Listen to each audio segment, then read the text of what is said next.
C'est encore une fois la boule au ventre, mais fiers que les joueurs de la sélection nationale israélienne vont jouer ce soir en Ligue des Nations. Oui, ils affrontent l'Italie après leur défaite 4-1 la semaine dernière face à l'équipe de France. Les Bleus qui pour leur part rechaussent les crampons au stade du Roi Baudouin à Bruxelles. Deuxième match sans Mbappé ni Griezmann puisqu'il a pris sa retraite.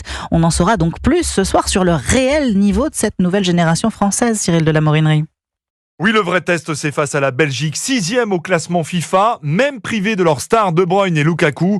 Les Diables Rouges sont bien plus forts que les footballeurs israéliens, prévient le consultant football d'Europe 1, Alain Giresse. La Belgique, c'est une autre équipe, plus mature, plus en place.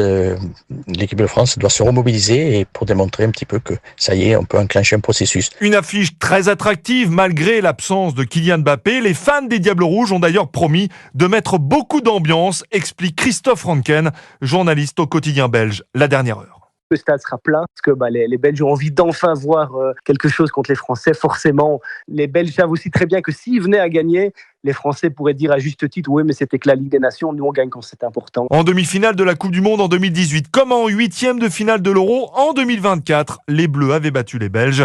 Les Français du capitaine Tchouaméni espèrent s'offrir un nouveau succès de prestige face à une formation belge qui vient de décrocher un prometteur match nul en Italie la semaine dernière. Cyril de la Morinerie.